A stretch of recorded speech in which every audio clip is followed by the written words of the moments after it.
Well, good morning and welcome to Frankly Speaking here on WYDC TV Big Fox. I'm your host, Frank Acom. We are broadcasting live from the Hesselson studio here on Market Street in Corning. I'm so glad that you've joined us this morning. We have a busy show in store, a lot to talk about, a lot of breaking news from yesterday. Also, we'll be hearing from Kelly Tucker, Tanya Tucker's niece, a little bit later on. She has a new music video out. She was kind enough to join us. Thought change it up a little bit. We've been having some great interviews lately, and I thought I would just go a little music for a moment. And that'll be in the 6 o'clock hour, so coming up here in just a little bit. But first, let's kick off with viewer comments, shall we? Incidentally, this viewer says, I have never taken a vaccine as an adult, and I've been healthy except for years ago, one time when I caught the flu and missed that Christmas. However, I'm 70 years old and feel as healthy as when I was 40 years old. Since I've retired, my healthcare provider has been constantly pushing me to get a COVID vaccine shot. Needless to say, I have refused to.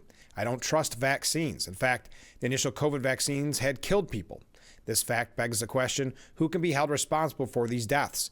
They can place all the vaccines in a certain undisclosed location, if you don't mind. That's how I'll word it.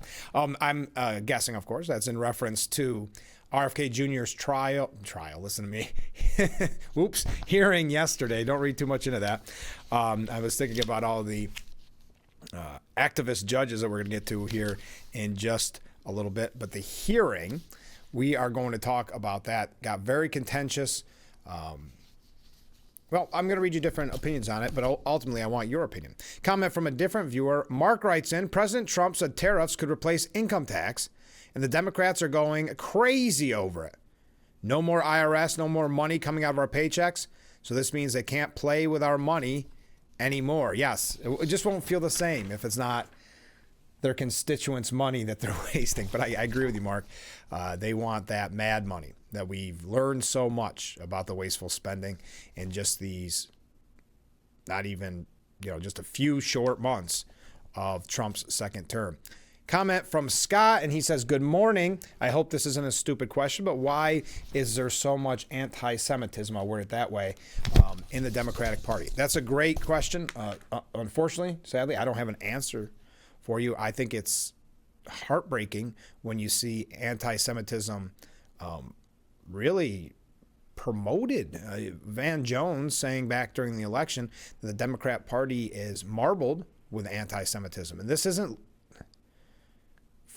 to someone's point yesterday about it on college campuses, if this were any other minority group, there would be outrage if we said a mayoral candidate in New York held these views against a different minority group. Could you imagine? That would be disqualifying. That'd be the end of their campaign, and rightfully so. But it is widely acknowledged that socialist Zoran Mamdani has espoused what would be deemed as anti-Semitic comments. So I don't have an answer for you. It's a great question. It's, for whatever reason, accepted. It's even encouraged. We had a piece, maybe a month ago now, saying that the kind of more establishment Democrats, maybe the old guard, will have to change their tune on Israel and the Jewish community. And it was basically saying you have to go more towards the Democrat socialist idea, which is that kind of anti-Semitic platitudes or sayings and slogans and beliefs. There was actually, I read an article I didn't print out this morning, that in Detroit there was a major rally against Israel, and you had, was it Rashida Tlaib or Ilhan Omar? No, I think it was Rashida Tlaib speaking. So you had members of Congress speaking. A great question, Scott, and I wish I knew. This is just, this is a breaking story and also very odd. And I thought on a Friday, why not? I know in the past we've talked about some interesting sports. We talked about horse racing. We've talked, as you know, as I mentioned before, I'm a big fan of boxing. Well, this I don't think is healthy for the sport of boxing, but nevertheless, here we go. Mike Tyson and Floyd Mayweather are set to fight in an exhibition match after signing a deal to make it happen yesterday. The fight will happen at some point in the spring of 2026, although the location and the date of the match are still being determined, according to CSI Sports and Fight Sports. Mayweather previously fought in a professional match back in August of 2017 against Conor McGregor.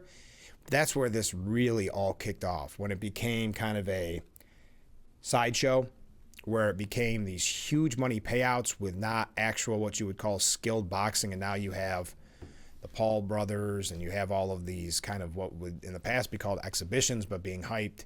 This one, though, being called an exhibition, but being hyped as an actual fight equivalent to a heavyweight championship. Tyson fought Jake Paul in November, as you recall. Mike Tyson releasing a statement. When CSI came to me about stepping in the ring with Floyd Mayweather, I thought, no way this is going to happen. But Floyd said yes. This fight is something neither the world nor I ever thought would or could happen.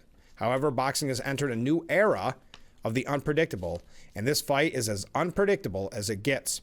I still can't believe Floyd wants to really do this. It's going to be detrimental to his health. A little bit of smack talking. But he wants to do it, so it's signed, and it's happening. Mayweather does not seem too concerned. I mean, you got to, first of all, we know that Floyd Mayweather spends money very quickly. So you wonder how much of that fortune is left. Maybe that's why he's taking some of these fights, or maybe just why not. But he released a statement saying, I've been doing this for 30 years, and there hasn't been a single fighter that can tarnish my legacy. You already know that if I'm going to do something, it's going to be big and it's going to be legendary. I'm the best in the business of boxing. This exhibition will give the fans what they want. Now, an important asterisk here. Because it is an exhibition, no matter what happens, Mayweather's 50-0 record stays intact. The fighters, Tyson turning 59 in June and potentially stepping in the ring at the age of 60. How about that? That's a way to start a freaky Friday segment. Your thoughts on that? But let's get to some actual breaking news. 2 Venezuelan military aircrafts flew over a U.S. Navy ship yesterday in what is being deemed a highly provocative move. Obviously, I could not segue those two stories. A U.S. Navy ship conducting counter-drug operations. This, of course, coming after that attack on that drug shipment from the Trump administration. It was interfered with on Thursday when 2 Venezuelan military aircrafts flew over the vessel. The maneuver, described by the Pentagon as highly provocative, comes 2 days after the U.S. forces attacked a Tren de Aragua drug smuggling boat in the Caribbean Sea, killing 11 narco-terrorists. The Pentagon releasing a statement saying 2 Maduro regime military aircraft flew near a U.S. Navy vessel in international waters. This highly provocative move was designed to interfere with our counter narco-terror operations. The cartel running Venezuela is strongly advised not to pursue any further effort to obstruct, deter, or interfere with counter-narcotics and counter-terror operations carried out by the U.S. military. According to reports by CBS News, the aircraft involved armed F-16 fighter jets. The outlet reported that the USS Jason Dunham was the vessel being harassed. The Navy dispatched 8 ships, including 3 guided missile destroyers, to the region last month to counter drug smugglers. And we know that taking down of that ship earlier in the week, Rubio and Trump saying this is a deterrent. This is to show that we are not taking this lightly. That this is very serious. Now, the Trump administration has accused Venezuelan dictator Nicolas Maduro of working with the drug cartels to traffic narcotics laced with deadly fentanyl in the United States.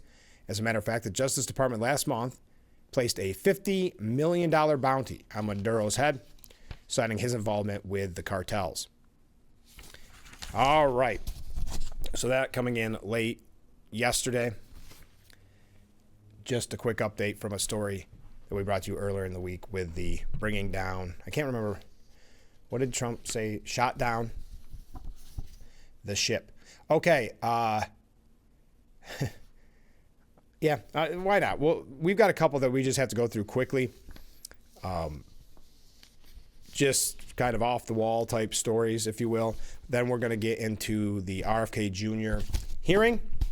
I'd love to hear your comments, your takeaways, because we have a couple different media outlets that did their takeaways, which I always kind of find interesting.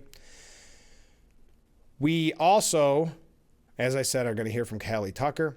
Don't forget, yesterday we talked with Notre Dame. Don't forget, coming up tomorrow is the Legends and Legacies Festival, starting at noon at Notre Dame High School. Look at all that fun, that family fun that you can have.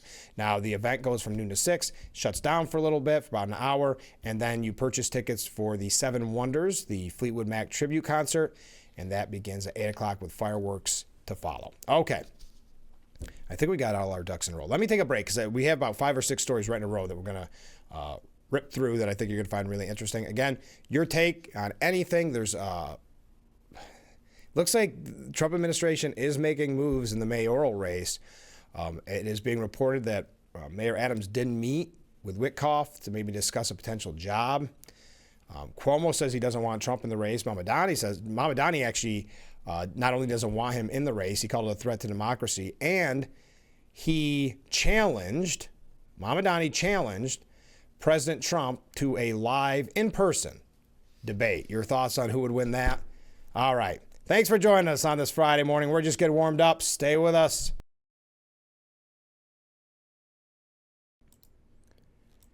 The Frankly Speaking roof cam with our beautiful view of historic Market Street. Thank you to Boss Security for bringing us that amazing view. Contact them today for all your business and home security needs. We are back broadcasting live from the Hesselson's studio. Let's go to some viewer comments. Oh, we got a couple of other ones coming in here. Yeah, all right. We'll get to all of them. Why don't we do it right now? Okay. How about this one? I tried to get the picture. He sent a picture. I wasn't able to do it in time before the program began. But we got a good morning. We got a wave this morning. Brian sent us in one from Nuremberg, Germany. So, boy, oh boy, let's add that wave. We are getting international here. Yet again, it's been a week full of international waves. So thank you to Brian. Sorry I couldn't get your picture up, but I do appreciate it.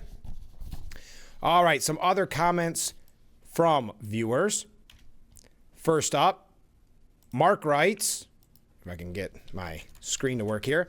Trump said that he thought RFK Jr. did a good job at the hearing, but I don't know. It looked to me that he was drilled pretty hard and his future in politics might be done. It's interesting you say that, Mark. There's a piece that we'll probably get to from the New York Post that said that his ravings, is the word they use, prove he won't bring sanity back to public health.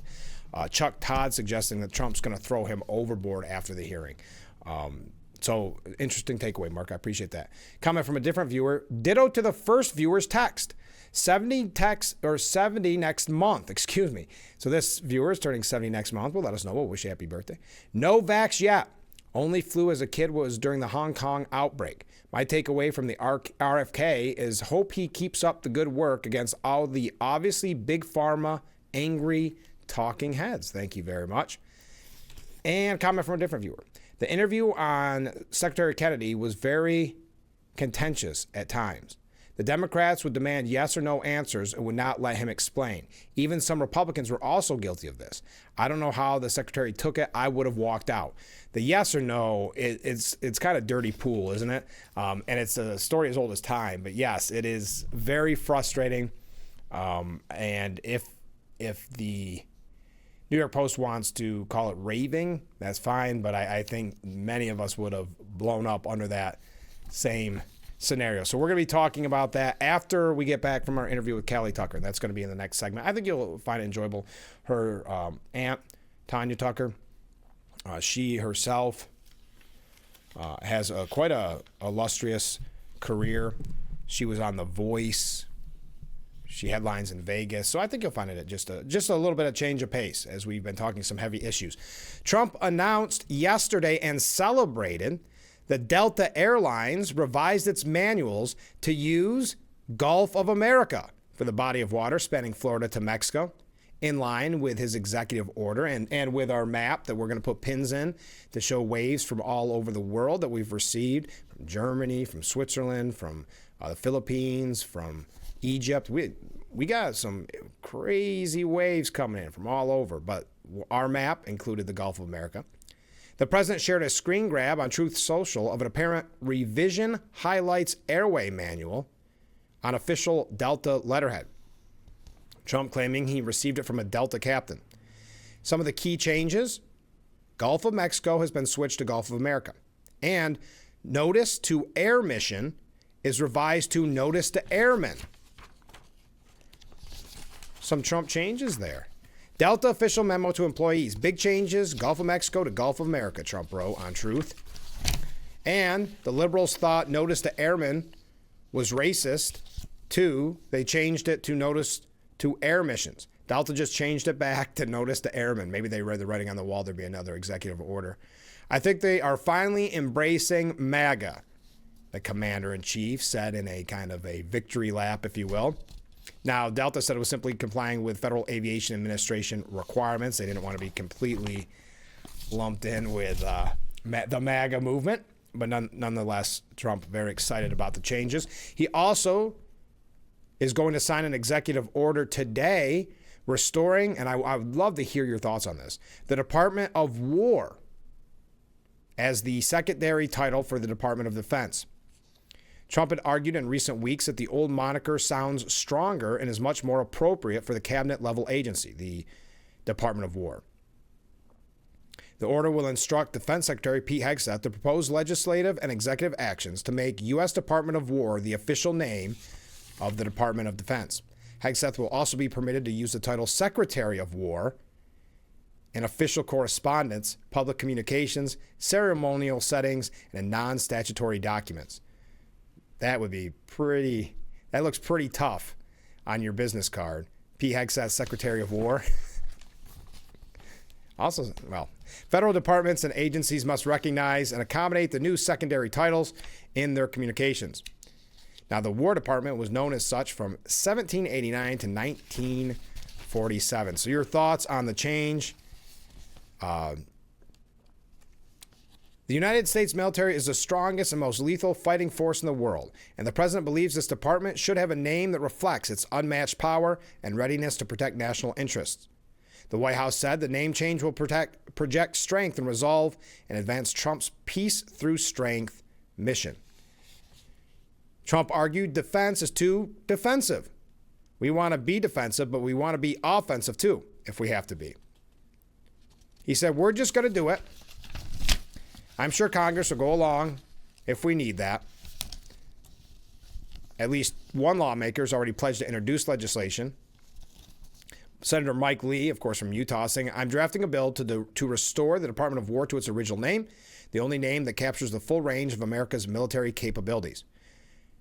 There you are. The Department of War, your thoughts on that. Also, how are we going to do this? How are we going to go? How am I doing? All right. Stories going through quickly, but that I want your opinion on. Then we're going to hear from our guest. Then when we come back, we're going to talk about RFK Jr.'s hearing. DeSantis has announced yesterday that the 11th Circuit Court of Appeals has stayed a lower court ruling against the state's Alligator Alcatraz migrant detention facility. Yes, this is like a tennis match back and forth with the judiciary, kind of to Jack's point yesterday, which was, why don't we try to, as Republicans, combat it? Governor DeSantis declared that, and this is what essentially happened here, that the mission continues at the state Alligator Alcatraz detention facility. This is what he said, and I quote, the media was giddy that somehow Alligator Alcatraz was, quote, shutting down, and we told them that that wasn't true. There have been illegal aliens continuing to be there and being removed and returning to their home country. But they ran with a narrative because some leftist judge ruled implausibly, that somehow Florida wasn't allowed to use our own property to help the federal government in this important mission because they didn't do an environmental impact statement. DeSantis added that the 11th Circuit Court of Appeals had stayed the ruling, saying Alligator Alcatraz is, in fact, like we've always said, open for business. The mission continues, and we're going to continue leading the way when it comes to immigration enforcement. So that's one in Trump's favor. That's why you're not hearing quite as much about it on the news, but a 2-1 ruling by a panel of judges on the U.S. Court of Appeals for the 11th Circuit. there is your update. Now, if you recall, last month, U.S. District Judge Kathleen Williams ordered the state of Florida and federal government to immediately stop expanding the facility and to start dismantling the fences. So this is, I know all week we've had the theme, which is kind of activist judges. I just want to double check because we should start playing a guessing game. When I mention a judge, and it's from a mainstream media outlet, this from CBS, I believe. If I mention a judge's name that found against Trump, we should play a game. We've got about 50-50 shot. Is it a Barack Obama appointee or is it a Biden appointee? Excuse me. Tongue tie this morning. Well, anyway, U.S. District Judge Kathleen Williams, Barack Obama appointed, ordered the state of Florida and federal government to immediately stop expanding the facility and to start dismantling it. But as we said, the appeals court found in favor of keeping Alligator Alcatraz open. Also, D.C. is now suing, because why not talk more kind of lawfare? D.C. is suing the Trump administration over illegal deployment of National Guard in Washington. The city of Washington has filed a lawsuit against Trump and the military over the deployment of the National Guard in the nation's capital. Trump, the suit said, quote, has run roughshod over a fundamental tenet of American democracy, and the military should not be involved in domestic law enforcement. The suit follows a ruling from a federal judge in California this week who found that the Trump administration violated an act, I'm not going to try to pronounce it, which bars the use of soldiers for civilian law enforcement activities. This is going to be interesting because what will probably happen is first they'll find an activist judge, they'll find in favor of Washington, and then it'll go back and forth like this tennis match that I keep mentioning. So there we are. Also, finally, since we kicked off with sports, Donald Trump plans to return to the U.S. Open Finals for the first time since 2015, when he was actually booed there in 2015. The source told the New York Post that Trump will be at the tennis tournament on Sunday for the men's singles final. There you go. If you're going to watch that, you may keep an eye open in the crowd for the president. I think they'll show him. Comment from a viewer, is the new detention center named the Louisiana lockup? I forget the name of the state. I don't know if there's a new detention center. Is there one in Louisiana? I can't remember. I had that list when we were having so much fun trying to name a New York State one. I'll see if I can find it. There was one that was, I don't see a Louisiana lockup, but that is definitely a good one. Yeah, I don't know. I'll do a little research, but yeah. Oh, okay. Yes, you're right. Federal officials have also dubbed Camp 57 as Louisiana lockup. All right, and that is, where's it? It's in Angola, Louisiana. There you are. All right, keep those comments, keep those waves coming in. We're having a blast. Coming up next, Cali Tucker. After that interview, we're going to talk about the RFK Jr. hearing. I'd love to hear your thoughts. Already have some great commentary from you. I really appreciate it. Stay with us. We will be right back after this. The Frankly Speaking Roof Cam, brought to you by Boss Security in Horseheads. Contact them today for all your business and home security needs. Welcome back to Frankly Speaking here on WYDC TV Big Fox. I'm your host, Frank Acom. We are broadcasting from the Hesselson studio, and joining us virtually in that studio, Cali Tucker. Thanks so much for being on the program. Hey, good to be here. Thanks for having me. So there's a lot of scuttlebutt, for lack of a better word, about the video coming out today for Last Name. Tell us about it. Oh, I'm so excited. So all of my videos that I've released have got, a semi-common theme, which is, a little bit of fantasy, a little bit of folklore and fairy tale. And it just so happened that the song just made so much sense to do the video and tell this particular story, one of which everyone will know, which is Cinderella. Of course. And Last Name is a song of not feeling the support of your family, and what better story than Cinderella to tell that, simply because the stepmother and stepsisters, of course, didn't support Cinderella, but in the end she became the princess and she rose to the top, and that's essentially what Last Name is about. So couldn't think of a better idea than Cinderella. No, and the song's been out for a little bit, and we'll talk more about the video in a moment. But how's the reception to the song been? Everything I've read it's getting rave reviews. I am in total disbelief at some of the beautiful reviews that have been written about the song. Yeah. couldn't have even I can't I can't believe it got put into words as eloquently and as lovely as it has been. And people are very receptive to it, and I think it's inspiring and moving people in a way that could only have dreamed of when I first wrote it. So Sure. really, really amazing response. When you mentioned the story behind the song, so did that instantly pop in your head when you were creating the video that Cinderella is the perfect fit? Absolutely Yeah. not. Oh, okay. I wrote this song in St. Louis, Missouri with a dear friend of mine of 15, 20 years. I don't even know. I've known him for a very long time. And it's essentially his story about when he came out. He did not have the support and love of his family. And as we were writing this, and I watched him grow and become the very successful, happy, amazing person that he is. And I know that this story resonates with so many people, that don't have the support of their family, regardless of whatever situation that you're in. And it could be someone that's in foster care system, or someone that's in a marriage that doesn't feel like they share the same last name with somebody that supports and loves them. So it hopefully will resonate with everybody. But I did not have the idea of Cinderella in my head at all. In fact, we knew we wanted to make a music video, but sometimes it'll come to me and sometimes it doesn't. But I'm a very visual person, so I just had to sit in my own thoughts and feelings about what this song was and take myself out of the reason why we wrote it, which was his story, and kind of put it into a spotlight of like, okay, what could everybody relate to? And everybody knows Cinderella. Of So course. it just made so much sense when it finally clicked. As someone that's never obviously made a music video, how long does something like that process take? I mean, there's so much leading up to the day of, and all these music videos were so meticulously thought out and planned, because I put a lot of Easter eggs in each of my videos, and they all kind of piece together if you watch them all. But I'm all about the details, the fine details. So it takes at least, I would say, 2 months of just prep, Okay. just Wow. to make sure you've got, yeah, I mean, making sure that everything is scheduled correctly, that things are timed out perfectly, and that goes down even to hair and makeup, like what.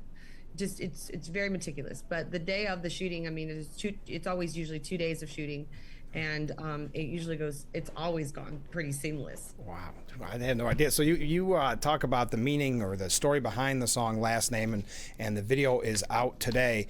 Has that caused confusion in your world, where people think that, I mean, obviously you have such a famous last name, that's that there's been an issue with your family supporting you? Oh my gosh, that was another thing I was surprised at, because when we did our press release, we wanted to make sure, we thought we made it very clear, like, this is, fortunately not my story. Right. I've been supported and loved and encouraged, and by my family. They're my biggest cheerleaders, and I'm very lucky in that regard. We thought maybe it might cause a little, controversy, Yeah. but I love getting to talk about it, because it's not at all about my last name. It is about everyone else, and people that struggle with that issue. But I'm a very proud Tucker gal, Yeah, of and course. I love the ladies in my family, and I wouldn't be doing this if it wasn't for them. So I have a lot of pride for that. But no, it's not about me. I get why people thought it was. So Yeah. my bad. As long as your family's not mad at you, it doesn't matter, right? No. So it is obviously music royalty that we're talking about. Was a career in music for you, do you think, inevitable? No, No? not at all. I could only have dreamed that it would have been. I Yeah. was a kid growing up in it, and watched my mom and my aunt flourish, and all my cousins. They're fantastic and very talented artists themselves, doing their own thing. And Layla, my cousin Presley, and Grayson, and they're extremely talented. So I'm blessed to be a part of a family that all supports each other. And but no, I could only just strive for what I mean, I wanted to do this so bad, but Sure. there was no like, here's the door, walk right through this. Right. So everything I've done has been super grassroots at the end of the day. And I think you know speaking of my last name, I think people automatically assume that there's all this amazing opportunity that Right. comes from that, and it's really not the case. You either have the talent or you don't. It really does.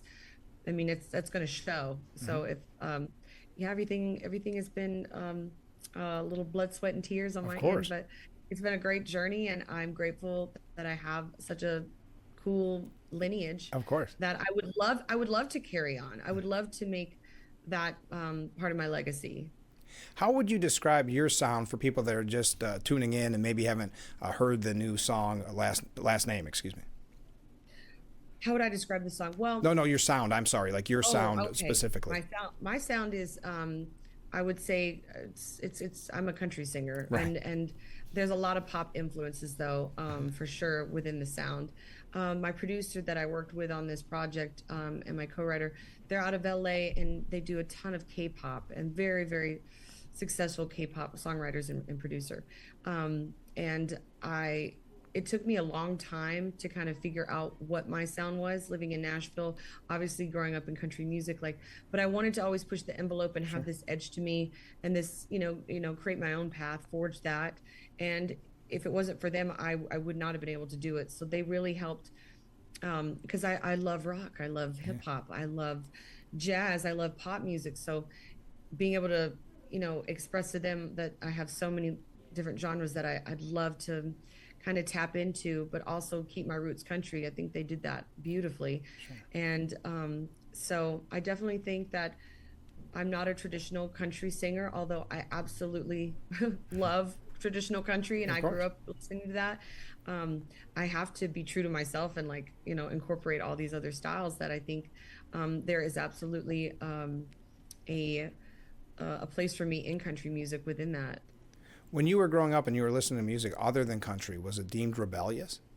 Oh my gosh, I got in trouble for it. Oh, did you really? Yeah. So I remember my mom, I mean, we'd listen to, it was the country station, soft rock, or it would be, my mom would buy me the CDs of the oldies. Okay. And, just all the oldies songs you can think of. And I would just sit there and listen to them forever. So when I got into middle school, I heard I heard Sublime, I heard Oh, Third Eye Blind, I heard Ludacris. I completely mean, different. Yeah. completely different stuff. And so I was like overwhelmed Yeah. with excitement because I was like, what is this? There was You other know? music out there. Yeah, there's other sounds. And so I was forever changed. And Yeah. so yeah, there's not much music I don't like. I'm a fan of it all, but yeah, it really changed the way I became a songwriter and an artist. But it's not like you ever left country. You just happened to Oh, experiment. Yeah. I had to experiment. I had Yeah. to experiment just a little bit. Yeah, for Exactly. sure. So I have to ask this because this sounds remarkable to me. Was it like playing on the Grand Ole Opry stage? But also, you did it at such a young age, right? 18? I did, and it was a beautiful invitation by my aunt. It was a birthday gift, Yeah. actually. So Oh, I got to go on there. It was my 18th birthday, the day of oh, March 8th, and I got to perform San Antonio Stroll with her on the stage, and that was really special. So it wasn't, an opportunity where I got to sing my own songs, but it definitely was a magical moment, and it just fired that fuel in me that I want to come back here with my own material, and get to perform again. It was really neat. do you feel that it was better maybe at the age of 18 to do that, that the nerves wouldn't be as, because I would feel like the nerves right now would be almost overwhelming. Now, as a longtime seasoned performer, I've been Sure. out here in Vegas and I performed my whole life, and did like the voice, and I've done all those Yeah. things.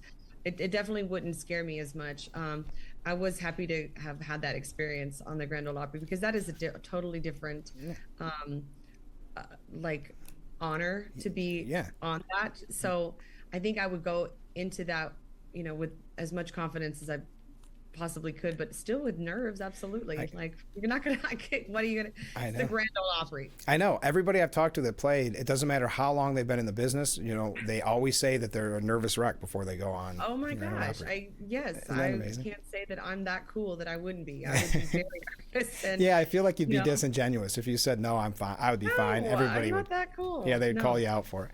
But you mentioned the voice. Of course, people remember you from the voice. What was that experience like for you?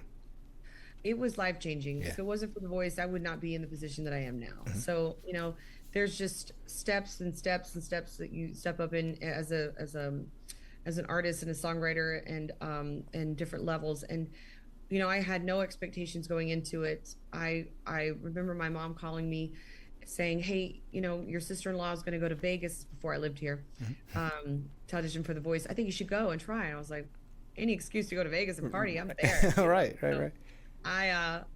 I was one like the first 10 in line. I got there at like 3 a.m., did the cattle call, did that audition, got through that round, and then just continued on there's several auditions before you actually make the show. So I got on the show and made Team Blake, and I was paired with a guy named Ryan White Maloney, who was my battle partner. And after the show, we were very, very good friends, and we stayed friends after the show. He encouraged me to move to Las Vegas that same year, and I did. I just packed up what I could in my car Okay. and drove out, and it's been the most life changing thing I could have done for my career. So if it wasn't for The Voice, if it wasn't for Ryan, I wouldn't have, met my producer. I wouldn't have gotten the opportunities to perform my hair nightly for so many years, Yeah. and hone my craft, build my following, my fan base, and be able to, take this team that I built and these songs that we've created and go back to Nashville with, as Ryan, actually, I stole this line from him. He's like, I bring a grenade to a knife fight. So. Perfect. Now, you mentioned you do play in Vegas. You're playing constantly. Do you think that's different than maybe the experience some people have, going on tour and the grind of the tour? You have a really unique position, I think, in a lot of ways, more benefits of having just being in Vegas, right? I mean, both are incredible, and we're doing more touring dates Okay. than ever, which is really exciting. In fact, I just opened for my aunt in Oregon, which was, we didn't even schedule that. It was the casino that wanted to bring us together. It was like neat. really magical. Yeah. So more tour dates to come, but I have been based here in Las Vegas doing this grind for a while, and I call it a grind because it is like 5, 6, 7 days a week, and I perform for some of the most amazing venues out here in the last several years, and I would say they're longer shows, so they Sure. are more taxing, and I play solo, so it's the weight of the whole show is just Right. really on me. Like there's no band. My touring shows, there's a band and there's space for movement and stuff, but I don't know. I really like it both, and like I said, being here in Vegas has helped me build that fan base because there's so many people from all over the world that come here, and Yeah. they take my show on their phone, or they follow me on social media, and they take it back with them, and they share and they subscribe and like and all that stuff, and stream my music, and they do become lifelong friends and followers that help independent artists. So the touring in the U.S. has been wonderful, but not enough. I want to do more. Right. I just think it's interesting because Vegas, the world comes to you instead of you having to go to the world. Do you Yeah, know? that's true. That is very true. Yeah, and there's absolute benefits of it. I think I just really enjoy being on the road. I Yeah. love traveling. Yeah. So But you mentioned that you kind of fell in love with Vegas in general. What made Vegas so special for you at the beginning? oh man, the opportunity to perform every night, make a living doing it, Yeah. and because in Nashville, I was a songwriter. I was doing writer rounds. I was doing showcases, but I was having to bartend and cocktail waitress, simultaneously. So it was a real juggle. Here, my full time job, I guess you call it that, is singing. I sing nightly for these amazing venues out here, and it's just they really value live entertainment, and they take really good care of us, and that I and love the weather, and Yeah. people think you live on the strip, like no, we all have homes outside of the strip, and it's really comfortable, and the weather's nice, and we don't have any natural disasters. So I don't know, it is a wonderful place to live. I'll probably always have a house here, and house in Nashville, hopefully, and Yeah. but also get to travel and tour, and that's the dream. And we're talking about the new Cinderella themed music video for Last Name. It's out today. Before we go, because I know we're near Watkins Glen and we've got a lot of big NASCAR fans, and you sang in front of a NASCAR crowd, 80,000 racing fans, and arguably one of the most difficult songs, the national anthem. What does that feel like for you? What kind of pressure is that for you? I've sang the songs my whole life since I was Sure. a kid. Growing up, we're always trying to, sing. It's always been really special to me. NASCAR was fabulous. I wasn't nervous at all until you get on the platform and stage, and the lady in the front, she goes, 1 minute. Oh, 20 seconds. 10, 9, 8. So I was like, Yeah, yeah. that's the worst part of it. But as cheesy as it sounds, and it does sound cheesy, but I just put myself in that moment of like, gosh, this is for everybody that gave Yeah. their lives for our country, and like that continue to do so. And I'm not brave enough to do that. So God bless them. And Of course. I know so many veterans out here in Las Vegas, and it just means so much to me to be able to share in that moment with everybody, because it is such a united moment with the crowd, Of and course. with their people putting their hands on their heart. I love it. Yeah. It is very difficult, and I've been asked to sing that song really early in the morning. Yeah. Love it. So it's difficult, but there is a lot of pride that comes with singing it, and I try to do it justice, and I don't always do, but it is a hard song. It's a lot Yeah, of pressure. I would think so. A lot of pressure. Well, again, the new video is out for Last Name out today. Where can people find out more about you? I know you have a social media presence. Obviously, everybody does. But where's the best place to find the video and more about you? The best place to go is my website. It's calitucker.com. That's CALI, just like California. You've got all the links to my social media with Instagram, TikTok, and then YouTube, of course, which you can find all of my music videos. So that's the central location to find me anywhere and everywhere. Well, perfect. What's next? That's how we'll wrap up. Next is continue to perform, book more dates in the U.S., and next year we'll have some more music and more music videos. Well, let's talk to you then, okay? We'll do it love again. it. All right. Well, thanks so much. And we'll be right back with Frankly Speaking. Stay with us.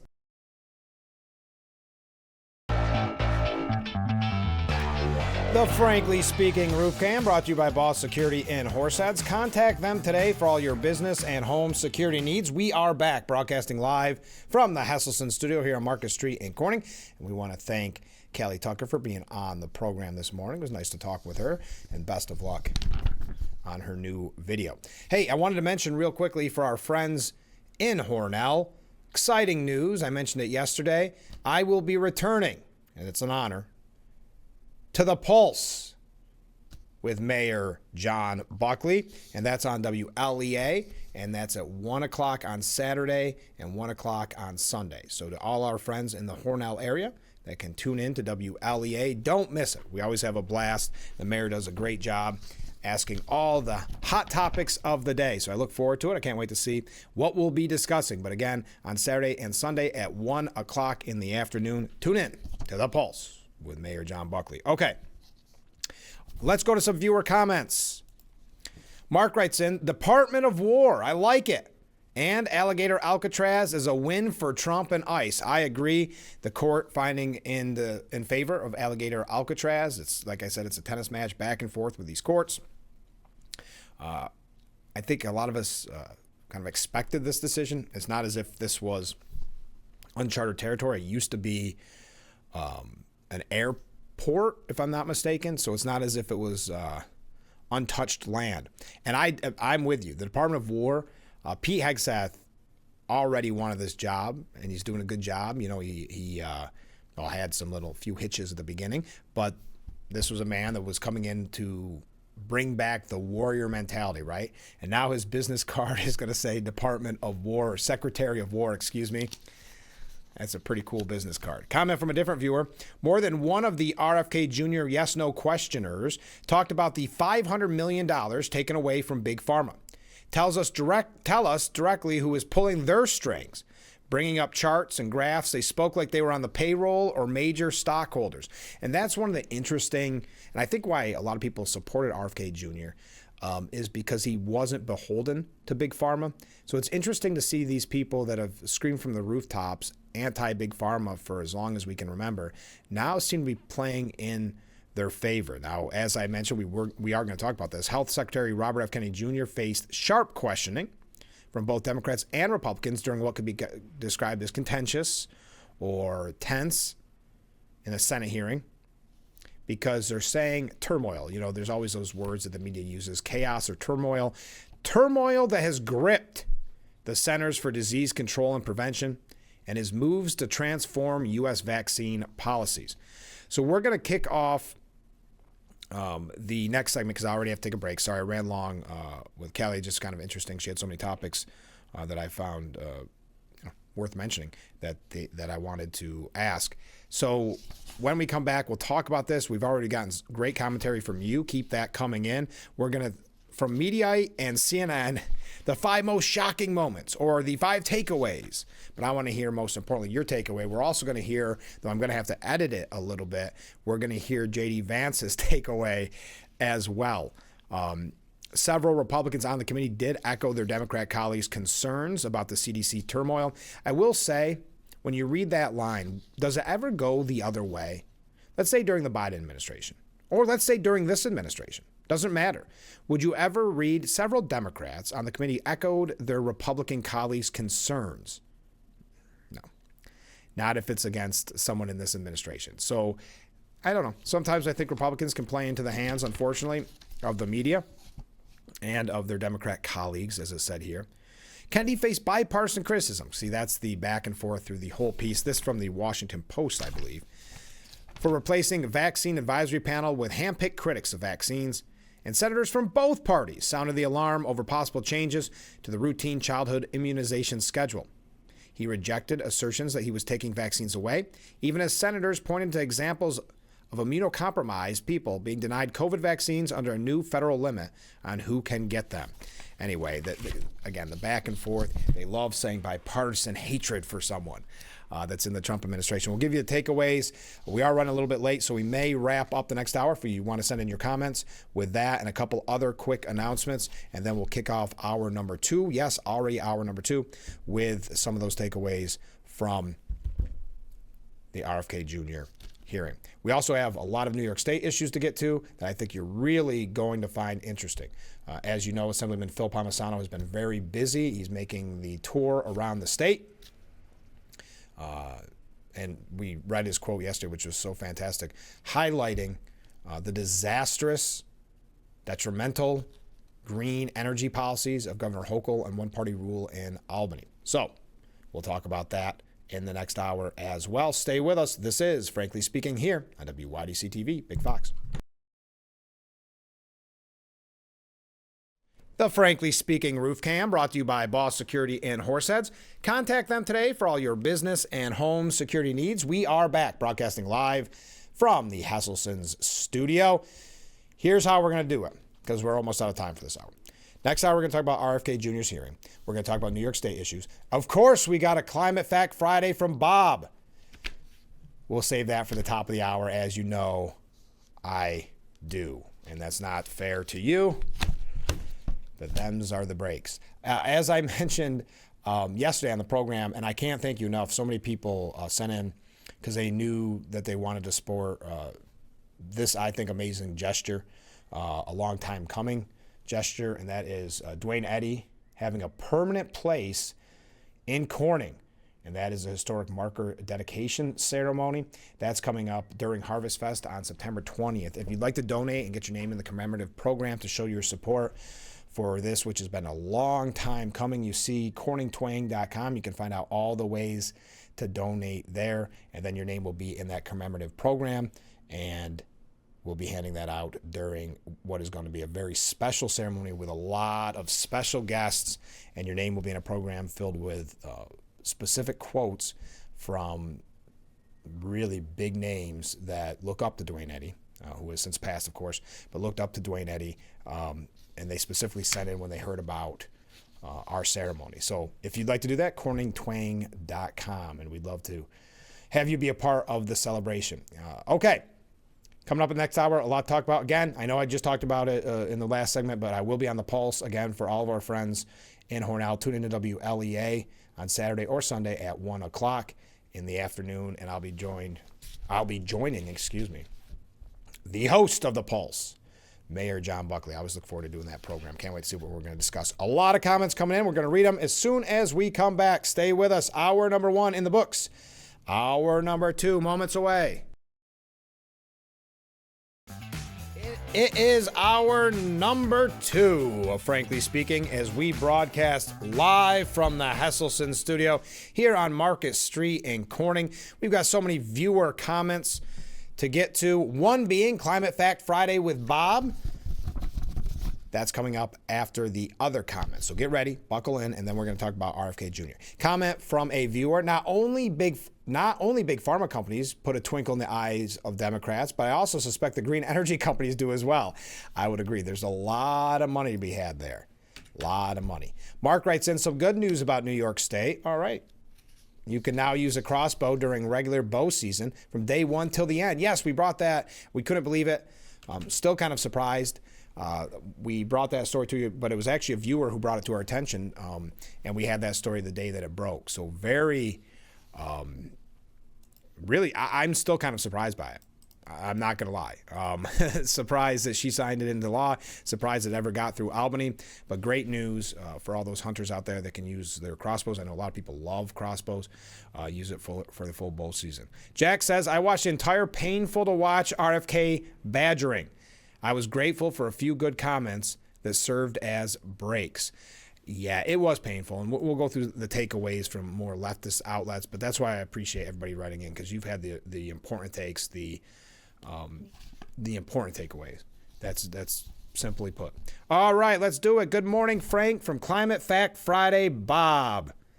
I always read Bob's sight unseen, and that could be trouble. Let's see if there's any big words. We'll see. This week, I would like to express our concerns about climate change policies and national security. It is not climate change that is the big threat to our nation. The climate change policies, climate alarmists, and some military appointees are the threat to national security. The U.S. climate policies are only helping some countries that are hostile to us. We are seeing more and more solar farms and wind turbine farms being installed on real farmland. Almost all these solar panels and wind turbines are manufactured in China. Here's the problem I see. We're installing these unreliable sources of energy just because of some political policies and virtue signaling. Climate alarmists have been brainwashed by the media and politicians. China gets a majority of coal, gas, and oil from Russia. We all know about the summit this past week between China, Russia, and North Korea. All dictatorships. So we are putting our money into energy sources manufactured by Russian coal, oil, and gas, and we purchase these so-called green energy sources that make our electrical power grids very unreliable and subject to sabotage. This is a national security threat. This is China and Russia's plan to weaken our country.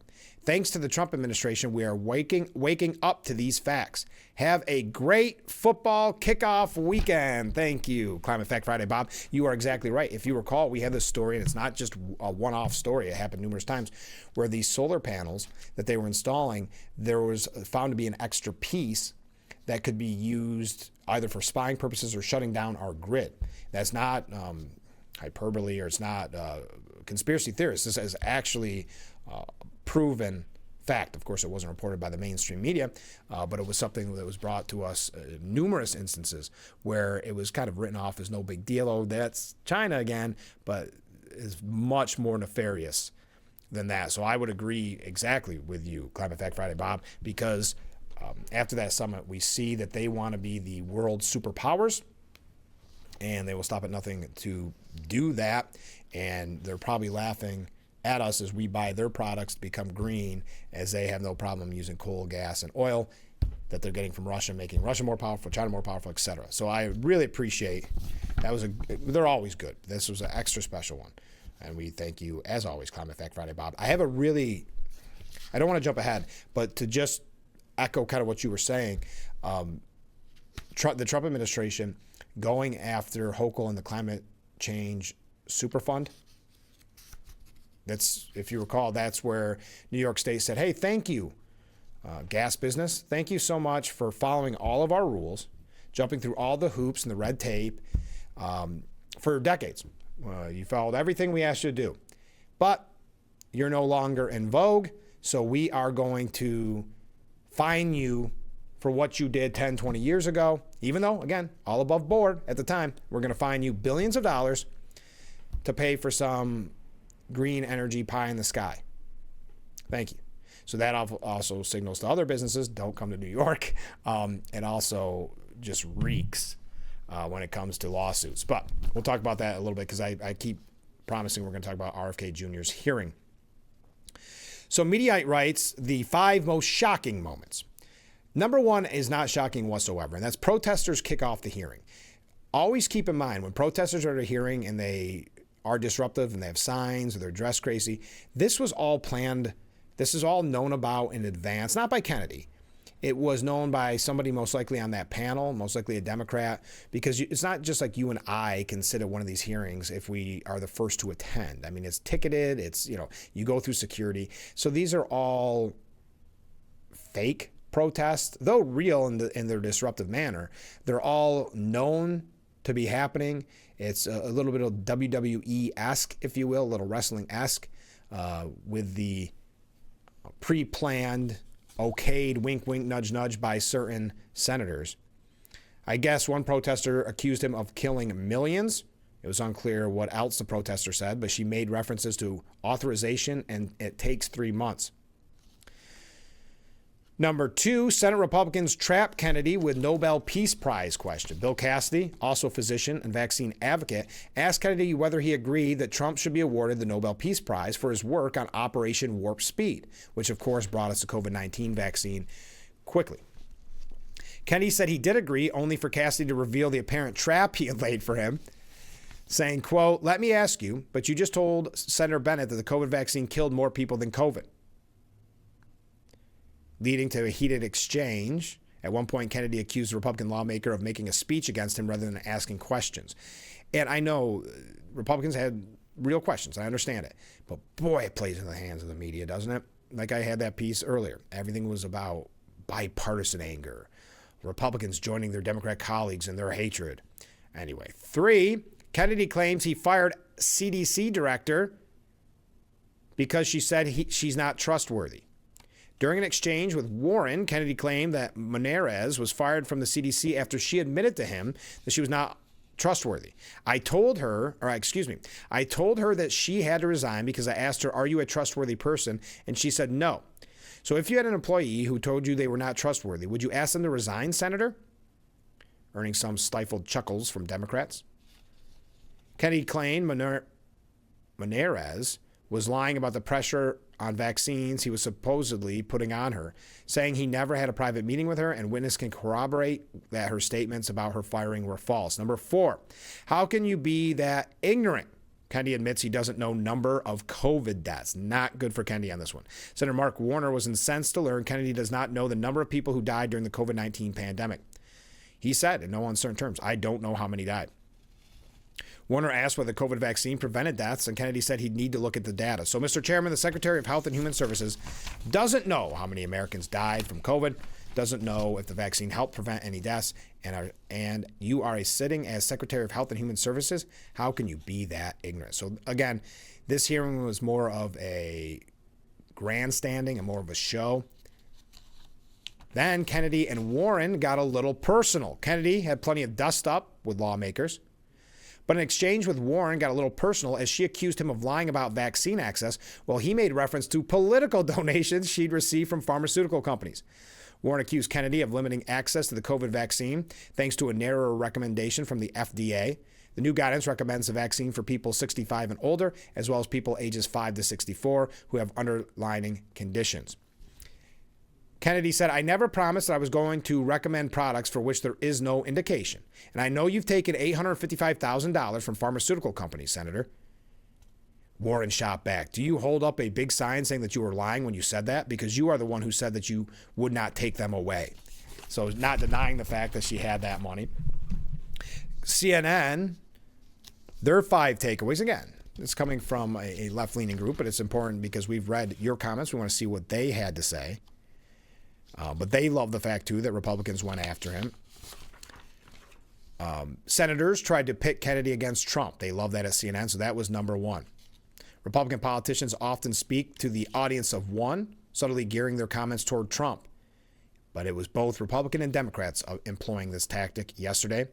A series of senators seemed to try to pit Kennedy against the president, suggesting Kennedy was undermining Trump and the success of Operation Warp Speed. That's what we mentioned earlier.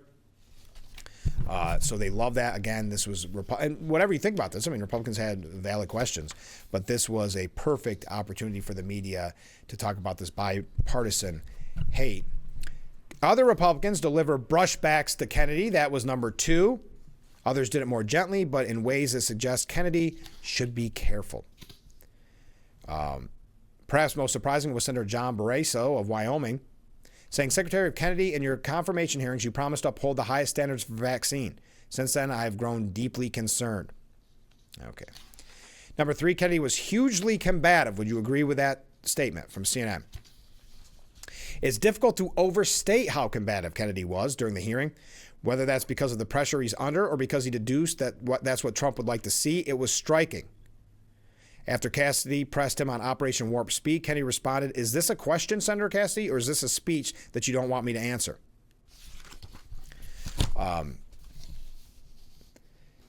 Kennedy accused Democrats on the committee of making stuff up. He told one, I don't know what you're talking about. He accused another one of talking gibberish. And number 4 in the takeaways, Kennedy struggled to account for his promise on vaccine access.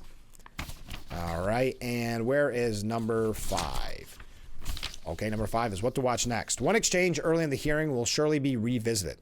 Kennedy was asked to respond to the recent ousted CDC director, Dr. Susan Menarez's claim about him. She wrote that during a meeting in late August with Kennedy, she was told to pre-approve the recommendations of a vaccine advisory committee to which Kennedy had recently appointed some vaccine critics. Kennedy not only flatly denied it, but accused Menarez of lying, as I mentioned earlier. So that will be something that they believe will come back up in the news. Now, J.D. Vance, the Vice President of the United States, took to Twitter and was not necessarily happy with how the hearing went. Senator Ron Wyden pressed Kennedy during the hearing, accusing him of endangering children with reckless decisions and conspiracy-driven policies, adding that he believed Kennedy had no regrets about a fundamentally cruel agenda. Kennedy countering that Wyden's decades in office, chronic disease rates climbed to 76%. That's when the vice president went to Twitter, went to X, saying, when I see all these senators trying to lecture and gotcha Bobby Kennedy today, all I can think is you all support off-label, untested, and irreversible hormone therapies for children, mutilating our kids and enriching big pharma. You are full of baloney, and everyone knows it. Senator Kennedy reposting the tweet and saying, thank you, J.D. Vance. You put your finger squarely on the preeminent problem. Other White House voices chimed in to support Senator Kennedy after the fiery hearing. Press Secretary Carolyn Leavitt wrote, Secretary Robert F. Kennedy Jr. is taking flack because he's over the target. The Trump administration is addressing root causes of chronic disease, embracing transparency in government, and championing gold standard science. Only the Democrats could attack that common sense effort. Deputy White House Chief of Staff Taylor Budwick said Democrats are getting absolutely torched by Kennedy. They seem uninterested in health or human services, just parrots of a failed medical orthodoxy that has made America less healthy. Great hearing and preparation by the secretary. So Chuck Todd, for whatever it's worth, was on CNN, political commentator Chuck Todd. He thinks this will be the end of Kennedy. Your thoughts on that? Todd said, the right likes to dunk on Democrats sometimes when they're on the wrong side of an 80-20 issue, right? And sometimes some of those criticisms are correct when it comes to some of those conversations about law and order and culture and stuff like this. This is an 80-20 issue, vaccines. How do you know it's an 80-20 issue? Because you have John Thune and John Barrasso. These are people who never want to be seen going against Trump in any way. It was clever the way both Cassidy and Barrasso, in order to criticize Kennedy, they had to praise the president. So what he says is that Trump will throw Kennedy overboard. And here's the thing. There are people at the White House who have been alarmed by Kennedy. And it's Trump that says, he's afraid of losing the Kennedy constituency. And he's just been letting Kennedy go. At some point, this will break. And I do think he throws Kennedy overboard. But, he loves his trophy. And for him, the trophy is, I got a Kennedy, right? That's the biggest problem they're running into. There are plenty of people in the White House that know this guy's a disaster. Not just politically, this guy's a disaster for all the reasons we've been laying out here. Howard Dean, Screaming Dean. Remember Howard Dean? Well, I haven't heard that name in a while. Could have been president until he got the screaming. I don't know if he could have been president or not, but he was on his way. Former Democrat National Committee Chairman Howard Dean claimed on MSNBC that Robert F. Kennedy Jr.'s stance on vaccines could be the wedge issue that begins to literally divide the United States. He's never been fit for the job. He's a crackpot. But here's the interesting thing about this. I've been thinking about this during the day. This is possibly the wedge issue that begins to literally divide the United States as a result of his nuttiness. And as a result of the victims of his nuttiness, which are going to be children, lots of children. The states of the West Coast, Washington, Oregon, and California have essentially put together their own CDC. I think New England is going to join them. Massachusetts has talked about it already. I wouldn't be surprised if New York and some other places like Pennsylvania join them. So you're going to have essentially two authorities, the CDC run by a crackpot, and then you're going to have a lot of states ignoring the federal government and making their own rules about all this stuff.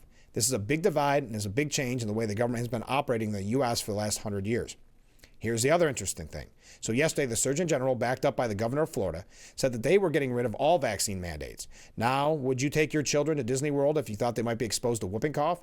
Even people who have been vaccinated can become troubled and can spread the disease if they're in a huge tank of people who have no vaccines.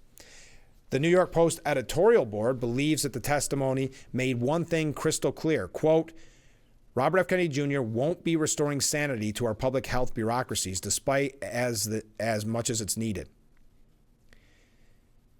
In a finance committee grilling, we know about that, when Senator Bernie Sanders, no fan of the pharmaceutical industry himself, pressed him on his criticism of major medical organizations that disagree with him on vaccines, Kennedy raved that they were bought and paid for by Big Pharma. I think there is a point to that. I know the New York Post is downplaying it. But anyway, it boils down to them saying the more Kennedy opens his mouth, the more obvious it becomes that letting him call the shots is just trading one extreme for another. So your thoughts on that? We are going to move along from that. I know it is a major issue, but we do have a lot to cover, and we're running late, and we don't have a whole lot of time, and I want to talk about New York State issues. So stay with us. We will be right back with Frankly Speaking here on WYDC TV, Big Fox. The Frankly Speaking Roof Cam, brought to you by Boss Security in Horseheads. Contact them today for all your business and home security needs. We are back, broadcasting live from the Hesselson studio here on Market Street in Corning. I have not done the best job of, I think, documenting all the waves, and I apologize if I missed anybody, but I know this is a little low for how many comments and how many people walk by. But we'll get to your comments now. Like I mentioned earlier, Kennedy was not allowed to fully explain his answers, but if nothing else, he was honest. Yes, I think that's a good point. The yes or no, it's a story as old as time. It's, like I said, I think it's a little dirty pool. Both sides use it. You've seen it in movies at trials. It's a little bit obnoxious, but effective. Comment from a different viewer. When Kennedy tried to answer questions, they would talk over him, especially when he tried to bring up the statement from the inventor of RNA technology and his observations. Yes, it was very much a grandstanding show trial, if you will. Comment from a different viewer. I watched the Kennedy hearings. Bernie Sanders said it best. Everybody, Republicans and Democrats, take big money from Big Pharma. Kennedy is head and shoulders above the room in terms of medical knowledge. Thank you. Ken writes in, I especially appreciated Bernie Sanders. That's two people. I especially appreciated Bernie Sanders admitting that almost all politicians on both sides of the aisle receive money and are beholden to Big Pharma. It's no wonder that all Democrats and some Republicans are trying to shut RFK Jr. down. Which again makes me ask the question, who do most politicians work for, us or themselves? That's a great question, Ken, and a great comment. I appreciate that. Oh, here's a nice one. Good morning. Keep up the good work. With a wave. Well, thank you. I appreciate that. I hope you have a good morning as well. The Kennedy hearing. Oh, did we get a bonus? And we have a couple waves. A couple of waves and have a great weekend. I think we got a bonus. We did. Karen quote of the week. The Kennedy hearings. Karen can't help herself, but another quote. I love it.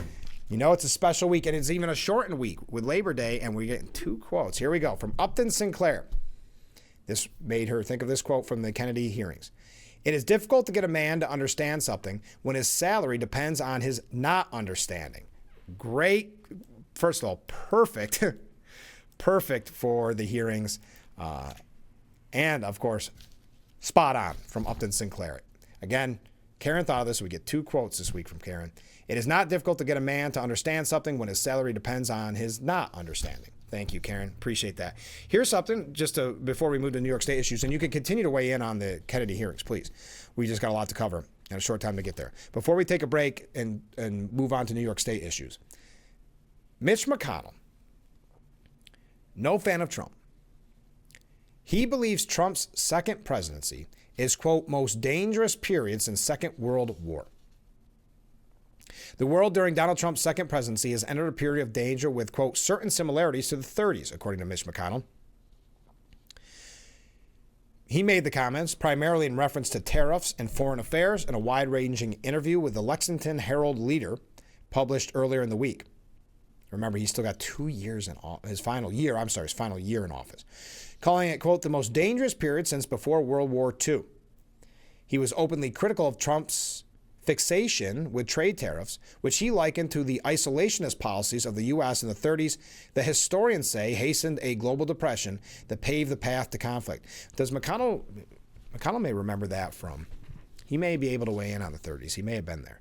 But while decrying the lack of U.S. preparedness to confront authoritarian regimes abroad, the 83-year-old McConnell, a senator since 1985 and leader of Republicans in the chamber for a record 18 years until he stood down earlier this year, then announced his upcoming retirement, did not discuss the Trump administration's own moves towards authoritarianism. Listen to how that piece had to put words in his mouth. So he says all these kind of negative things about Trump, but he didn't add that Trump is moving to authoritarianism. That's the media for you.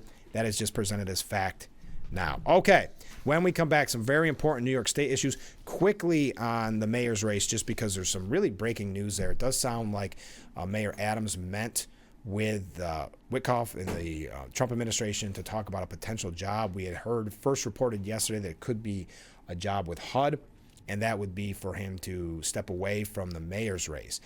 Also, the kind of the ask, if you will, for Silwa to step down. He has refused to, but that means that the Trump administration kind of jockeying for Cuomo for some reason, maybe thinking that Cuomo, it's going to be bad what you get, but you know what you get with him.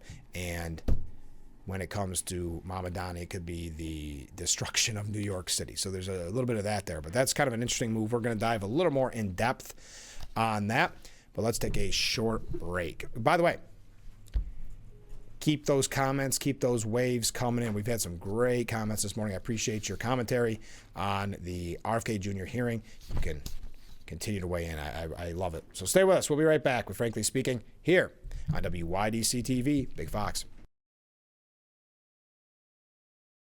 The Frankly Speaking Roof Cam brought to you by Boss Security in Horseheads. Contact them today for all your business and home security needs. We are back, broadcasting live from the Hesselson studio here on Marcus Street in Corning. I am reluctant to bring up this New York State issue. Oh, a comment first from a viewer. Wasn't it the change to the gold standard that caused the depression? That is absolutely one factor. I think there was others, but I am not exactly sure why Mitch McConnell went that route. But okay, I'm reluctant to bring up this New York State issue, but I have to report exactly what is presented to me that I believe is newsworthy.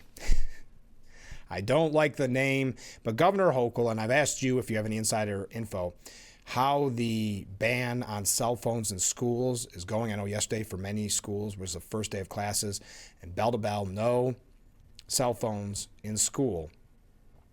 How is it going? How is the withdrawal symptoms, the detox? But apparently, and some people are calling it her lieutenant governor because her lieutenant governor, meaning Governor Hochul, her lieutenant governor is kind of MIA because he's running against her in a primary and disavowed the work that she was doing. So he's been eased out, though technically still the lieutenant governor. So they're calling this new mascot her lieutenant governor. He's 6 foot tall. His blue eyes don't blink. He has orange eyebrows, thick-rimmed glasses, and neon green hair that covers his body.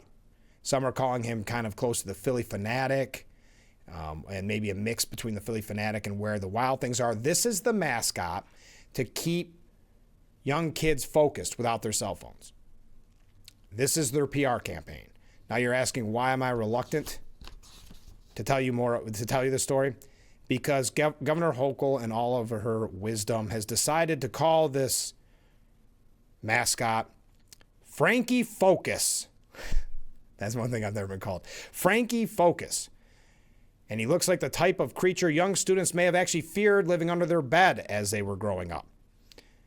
Hochul unveiled the toothy titan as she welcomed students to the first day of school in East Williamsburg. He doesn't say a lot. He's kind of quiet, Hochul told the middle schoolers. But he is very focused on learning in school, because focused on the teachers, focused on making friends. Does a mascot work for middle schoolers? I thought for sure it was an elementary school. Okay. So Frankie Focus is a new mascot promoting the school smartphone ban. Hochul said, as Frankie and his oversized eyes peered out from a few feet away, we are no longer distracted because of our cell phones from bell to bell, open bell to closing bell. Frankie Focus will be making stops across the state of New York in the coming days to promote the new rules. Frankie has accompanied Hochul through the Brooklyn schools as she handed out locking Yonder, I believe they're called, pouches to students to store their phones. Hochul's office didn't respond to questions about how much the state spent on the mascot costume or which government employee was stuffed inside. Yeah, you wonder what intern got that job. But a spokesperson did provide a document summarizing the Frankie Focus initiative, noting that he's part of a public service campaign from the State Office of Mental Health called Team Phone Free, where Frankie is depicted in cartoon versions alongside 3 other monster-like characters. Quote, Frankie loves to get in the action and celebrate life in real life outside of the cell phone. Sure, he may cause a bit of ruckus at times, but his heart is in the right place. Well, that's that. I like that one. Sure, Frankie may cause a bit of a ruckus at times, but his heart is in the right place. Okay. That's how I feel, too, folks. I may cause some trouble at times, but my heart's in the right place. The Justice Department, as I mentioned earlier, this is big news. Trump's Justice Department wants New York's Climate Change Superfund Act declared unconstitutional. They asked a federal judge last week to strike down the 2024 law, which seeks to put big oil companies on the hook for climate-related damages. So what this essentially did, big oil, again, I know I said this in the last hour. Big oil said, essentially, we're going to do, or I'm sorry, New York said to big oil, you did everything right. You followed all the rules. You went through all the New York bureaucratic red tape. You've been doing everything fine for the last 20 years. But guess what? Big oil is no longer in favor. We don't really care for what you're doing because of green energy. So we are going to fine you for things you did in the past. Sending a signal to other messages who may fall out of, or other businesses who may fall out of favor. Sending that message that, hey, keep this in mind. If you're thinking of moving to New York and you're, I don't know, part of this industry that 10 years from now may not be popular, you could be fined. In this case, collecting $75 billion from, quote, the biggest polluters over 25 years, which could go toward paying for those damages, and advocates argue in the process save taxpayer money. The filing, asking for a summary judgment, accuses New York State of violating precedent that federal law should govern disputes relating to pollution in which the interstate or international nature of the controversy makes it appropriate for state law to control. Insisting the Constitution demand a federal rule of decision. Blair Horner, senior policy advisor, was a chief advocate for the law, saying that it's not as if it didn't occur to those behind the bill that it would face significant legal challenges. Now, I also wanted to mention this. Here we go. Yeah, I knew I had it here. State Republicans who fiercely oppose the law were gathered in Buffalo Wednesday for an unrelated event rallying against the state's overall climate policy. And that's what I've been telling you about. The Assemblyman Phil Palmisano started this, getting a large group of Republicans to travel around the state and talk about the failed energy policies of Governor Hochul and one-party rule in Albany. Well, Wednesday they were in Buffalo, yesterday in Rochester. Senate Minority Leader Rob Ortt said, I don't believe it's constitutional. And here we go, making the news. State Assemblyman Phil Palmisano, ranking member on the Energy Committee, countered Horner's argument, insisting that New Yorkers will pay if the law does ultimately stand up to legal scrutiny. Quote, the ratepayer, the small business, the manufacturer, the farmer, that is who is going to pay for this surcharge if this is not thrown out. This is a retroactive penalty assessment on businesses that followed the rules, did all the proper permit process, did what they were supposed to do, followed the rules and regulations of the state of New York, said Assemblyman Palmisano. Horner and advocates dispute the idea that ratepayers will foot the bill for the fund. Come on. Yeah, no, the ratepayers never are the ones that suffer. We got to take a short break. Wow, a lot of comments come in. Stay with us. We'll be right back with Frankly Speaking here on WYDC TV, Big Fox. The Frankly Speaking Roof Cam, brought to you by Boss Security in Horseheads. Contact them today for all your business and home security needs. We are back, broadcasting live from the Hesselson studio, and we have a lot of comments to get to. Let's go. Let's go to the board. All right, first up, one of the things I appreciate about Trump is how he flushes out the likes of McConnell, another neocon fossil. Yeah, Mitch McConnell has shown his true colors. I'm not going to say tactically wise he was bad the way he did it all, but we saw towards the end kind of his true colors, and we're seeing it even more so with those quotes. Rick writes in, good morning, Frank. Well, good morning, Rick. Well, after watching Kennedy deservingly get his fanny spanked for most of the day, Thursday, my 2-word description of Trump's policy is dump Trump. Have a great weekend, y'all. Thank you, Rick. You have a great weekend as well. Comment from a different viewer regarding energy, typical of a Democrat to embrace you 1 minute, but later only to push you away after they are done with you. And that's in reference to the Climate Change Superfund. Yes, New York very much loved big oil's taxes and the money and the investments they made in New York. Not so much now.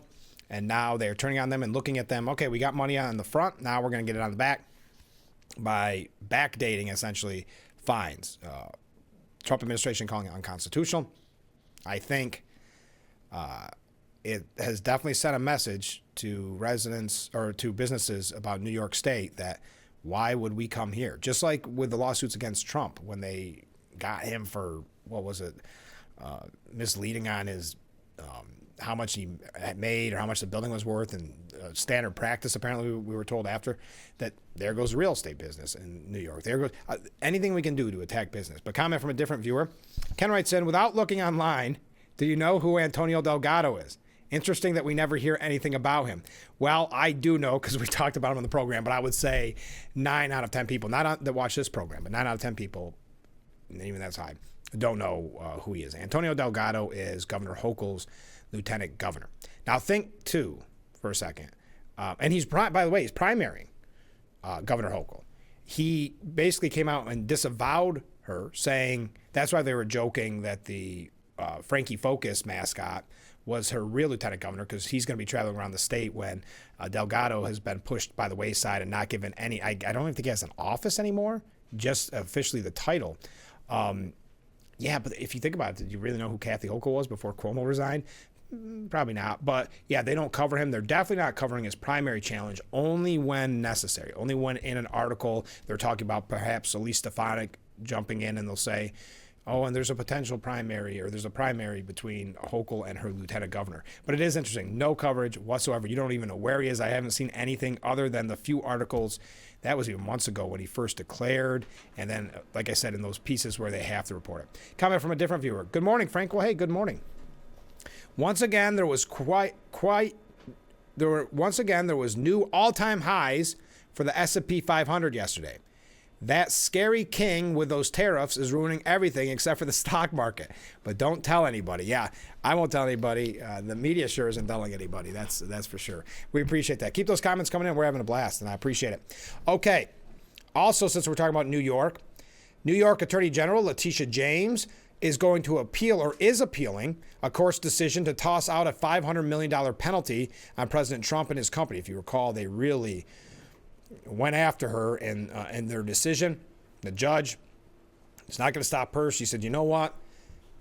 We don't care. We've got taxpayer money to fund this. Not my money. Bring it on. We're going to appeal it. The appeal comes 2 weeks after the punishment imposed by a Manhattan Supreme Court trial judge was voided by the First Judicial Department of the New York Supreme Court's appellate decision. They went after, eviscerated that judge and that decision. But again, Letitia James is saying, what do I care? It's not my money. It's the taxpayers' money. And it kind of reminds me of Steuben County, what we're dealing with the sheriff. But that's a side note. New York Attorney General Letitia James with the appeal on the sheriff. That should have never happened. But that's taxpayer money. Why not? Right?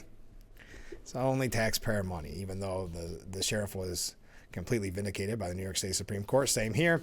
The judge, in no uncertain term, saying that the $500 million penalty was tossed out and the judge overstepped his bounds, and it looked like it was done. And I'm paraphrasing here for political reasons. Letitia James said, no, we're going to appeal that.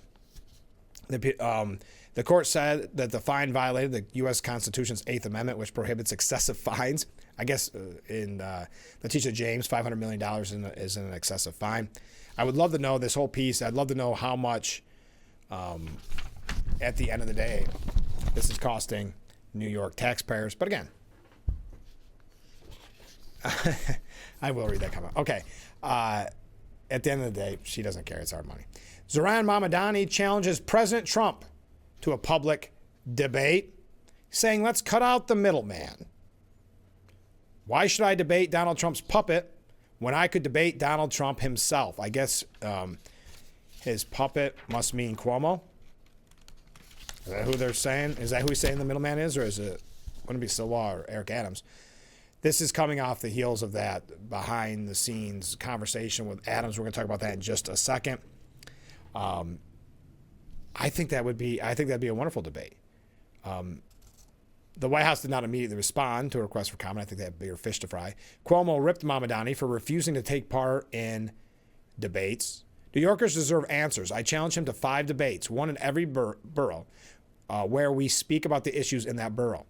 But Cuomo brushed off questions about whether he'd participate in a debate with just Silwa and Adams. You know my position, and you know Eric Adams' position, and you know Silwa's position. Mamdani told voters in a video on Wednesday that he would not be participating in debates outside of the 2 scheduled by the city's campaign finance board in October.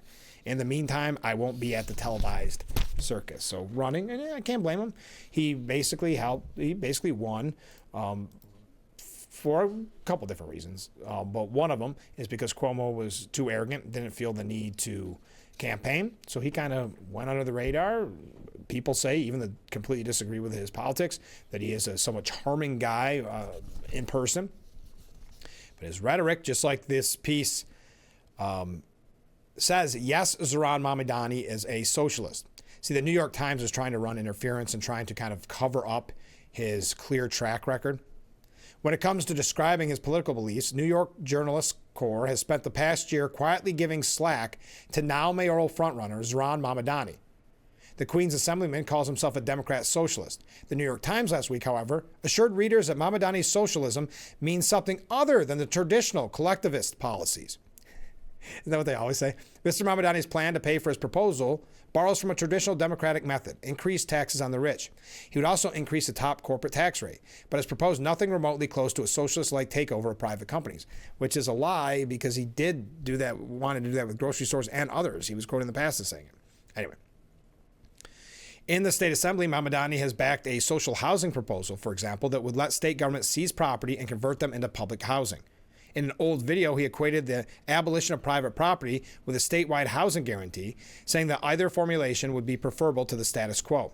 He also called for democratic control of gas and electric utilities, something he and others describe as a public power. And don't forget, as the New York Times did, that Mamdani has called for city government to open its own grocery store. So make no mistake as they try to cover up his record. AOC taking a dig at top Democrats Chuck Schumer and Hakeem Jeffries. This is becoming more popular to do. Hakeem Jeffries had kind of been able to avoid it to a point, getting a little criticism, but not getting the pushback that we thought he would. But Chuck Schumer has been attacked ever since he agreed to that budget plan. So he has been under attack. They say he should no longer be a leader. He doesn't understand what it's like in the Trump world. He's not a member of the resistance. And now Jeffries is getting it too. But in this case, AOC finds it okay to criticize them, maybe because she's going to run for Schumer's spot, whether he runs for re-election or not. AOC took a dig at Chuck Schumer and Hakeem Jeffries and other establishment members of the party for not backing Zohran Mamdani in New York's mayoral race. She noted that she backed former President Joe Biden when he became the 2020 Democrat nominee, prevailing over her favorite candidate, of course, Bernie Sanders. Quote, we have a Democrat nominee. Are we a party who rallies behind our nominee or not? AOC, who is a big fan of Mamdani, asked the question. Because what we do is we use our primary to settle our differences. And once we have a nominee, we rally behind that nominee. She raises a fair point. I'm very concerned about the example that is being set by anybody in our party. If an individual does not want to support the party's nominee now, it complicates their ability to ask voters to support any nominee later. Governor Kathy Hochul also has not endorsed Mamdani. So there you are. There you are. Not happy with the leaders of our party. We got some comments coming in. Stay with us. We'll be right back. Getting distracted. We'll be right back with Frankly Speaking here on WYDC TV. Big Fox.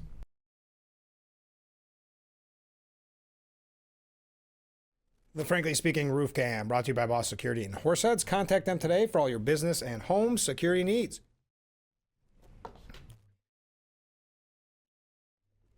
We are back, broadcasting live from the Hesselson studio here on Market Street in Corning. Let's go to some viewer comments, shall we? First up, maybe Frankie Focus could help Rick deal with his TDS, Trump Derangement Syndrome. Yes, Frankie Focus, the mascot of the cell phone ban in schools. I like this. Comment from a different viewer. Maybe Governor Hochul will put the lieutenant governor in that Frankie costume. Maybe that's actually who it was. We'll never know, because he has, Antonio Delgado, he has been nowhere to be seen. So maybe that's why they were joking that that's their actual lieutenant governor. Trump made a deadline to thin the mayoral race out in New York City in an attempt to defeat Mamdani.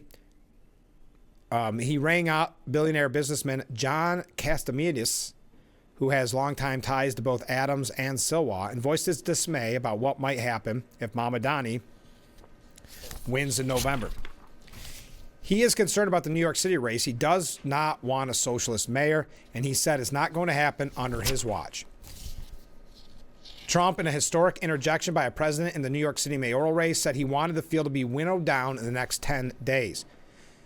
At the end of the next 10 days, he wants the most qualified candidate to beat Mamdani. Trump was later asked if he was going to get a mayoral candidate to drop out. He said, I don't know. I don't like to see a communist become mayor. I won't tell you that. And I don't think you can win unless you have a one-on-one. Cuomo says he doesn't want Trump involved. I don't want him involved in anything to do with my race, which is could have actually helped him, but okay. Curtis Silwa refused to drop out. That is really coming as no surprise. He's not going to drop out. The Red Beret-wearing Guardian Angels founder has been encouraged by the massive mounds of cash, more than $3 million he has raised since June from thousands of donors. And Silwa feels an obligation to down-ballot Republicans as the GOP standard bearer. He has an obligation to other Republican candidates running down the ballot, said former three-term GOP Governor George Pataki, who's actually a major Silwa booster. That's interesting. He would be abandoning them. That's not going to happen. Curtis is committed to the city. I don't understand the pressure to get him out. Well, there could be an argument that he will do well. I don't think he beats Mamdani, but if it would be interesting if it was a one-on-one race against Silwa and Mamdani, but that'll never be the case. Mayor Eric Adams, though, did meet with Trump's special envoy Steve Witkoff to talk about a possible administrative gig. The Thursday sit-down with high-level member of the Trump administration came as the White House officials were discussing a possible plum gig for Adams, including an ambassadorship, apparently as an incentive to drop his re-election bid. Adams traveled to the Sunshine State late Monday as part of an undisclosed trip that was later confirmed by his team to be part of his 65th birthday celebration. The mayor didn't reveal what he did during the jaunt south, but did not deny that he met with the people in Trump's administration. So looking kind of for a cushy gig, gives him an excuse to drop out of the race. Then it's, I guess, Cuomo and Silwa. But if you look at it, kind of the ironic part is, of polling right now, the last I saw anyway, Silwa actually had better numbers than Adams. So that may not be as beneficial as thought. So the New York Post editorial board said if Trump wants to shift the mayor's race, he needs to get more creative. Yeah, I don't know. It's going to be a tough one. All right, we got a couple of last things we're going to breeze through quick, but I want to read your comments because we only have a couple minutes left. So get them in during the break, and we'll be right back with Frankly Speaking here on WYDC TV. Big Fox. The Frankly Speaking Roof Cam brought to you by Boss Security and Horseheads. Contact them today with all your business and home security needs. We are back broadcasting live from the Hesselson studio. Comment from Mark. He says, so Hochul doesn't endorse Mamdani, which might be a good thing. She might lose New York City voters as she has probably lost the rest of the state. Fair point, Mark. Thank you. Also saying, have a great weekend, Frank. Well, you have a great weekend too, Mark, and have everybody out there a great weekend. According to The Hill, Gavin Newsom is becoming an obsession for Democrats beyond California. Democrat strategist Jamal Simmons said Newsom's name is coming up more than anyone else's in recent weeks. They asked me 2 questions. Do you think he can win? Do you think he can be the guy? No one has ever asked me a single policy question about him. A lot of Democrats think that this might be the time for a more traditional choice, and Newsom fits that bill. They just want a winner. They have this mindset of let's just win and we'll sort out the politics later. Ooh, that's okay. Oh, by the way, do you remember Tim Kaine? He ran on the bill with Hillary Clinton. He was a VP nod. He pushed back against opening statements by Riley Barnes, and this was at a Senate hearing about President Trump's nominees. Barnes quoted Secretary of State Marco Rubio saying, "We are a nation founded on a powerful principle, and that powerful principle is that all men are created equal because our rights come from God, our creator, not from our laws, not from our government." This is Tim Kaine. This could have been the Vice President of the United States. He's a Catholic. He called that sentiment troubling. The notion that rights don't come from laws and don't come from the government, but come from the creator, that's what the Iranian government believes. It's a theocratic regime that bases its rule on Shia law and targets Sunnis. And they do it because they believe they understand what natural rights are from their creator. So the statement that our rights do not come from our laws or our government is extremely troubling. It's almost as if Tim Kaine has never even heard that our rights come from the creator. That natural, that is scary. Also goes to show you what he would have been like as vice president. That these ideas in the Constitution and these ideas from our founding are foreign to them. The government is the most powerful. These didn't come from God. Our rights didn't come from. They came from Tim Kaine and the government. All right. Oh, and just speaking of an ignorance on background, Representative Ansari, Yasmin Ansari, she had said that her constituents were illegal aliens. So her illegal aliens were her constituents. She now receives so much pushback that she said she had to Google the word constituent. So she misused the word because she didn't even know what a constituent was. She's a representative in Congress. She did not know. She says, so I didn't realize this was such a controversy until the right-wing media started attacking me for using the word. So I Googled the word constituent. All right, if you want to go with that as your excuse. Hey, everybody. Have a great weekend. Where did the week go? Where did this broadcast go? I want to thank you for joining us. Don't forget about Notre Dame's fun event tomorrow, starting at noon. You heard it yesterday, but I want to make sure that you were reminded. All right, we'll see you on Monday morning, starting at 6 a.m. for Frankly Speaking, only on WYDC TV, Big Fox. I look forward to it already. Have a fun, safe weekend.